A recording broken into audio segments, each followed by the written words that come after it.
Well, on Sunday, Austrians will decide on whether to choose Europe's first democratically elected far-right leader since Adolf Hitler. Norbert Hofer from the Anti-Immigration Freedom Party is up against former Green Party leader Alexander Van der Bellen. Van der Bellen narrowly won the first vote in May, but the election is being held again due to irregularities with some ballots. Our correspondent John Brain reports now from Vienna. Vienna, a city steeped in history. But many here and across Austria feel their traditions are under threat. Immigration changing the character of their nation. Sasa Stancovich, whose family came here from Serbia, fears that whoever wins on Sunday, it's Austria's immigrants who'll lose out. When the left side wins, the right side will just get much more aggressively against immigrants and the refugees. If the right side wins, there will be protests and so on.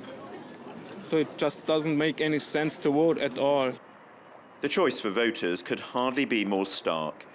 Alexander Van der Bellen, a supporter of the European Union and a liberal immigration policy. Or Norbert Hofer, a gun enthusiast who believes Austria should reduce immigration and leave the EU altogether.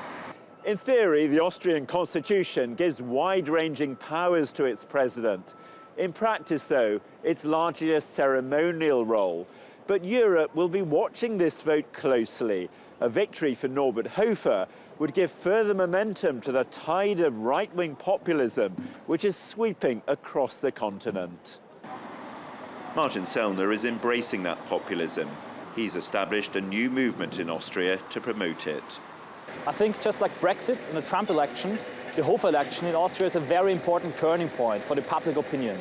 A silent majority of patriots who didn't like this refugee crisis, the massive immigration at all, is now coming out, and I hope that we will continue this winning streak of patriotic parties around the world. But some are singing from a very different song sheet, accusing their opponents of exploiting anti-immigration sentiment for their own ends. They were anti-immigrant because the poor people fight those who are poorer than them, instead of fighting those who are exploiting.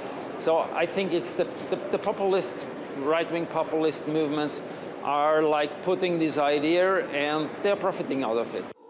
Whoever wins on Sunday may have a difficult task restoring harmony to this nation. John Brain, TRT World, Vienna.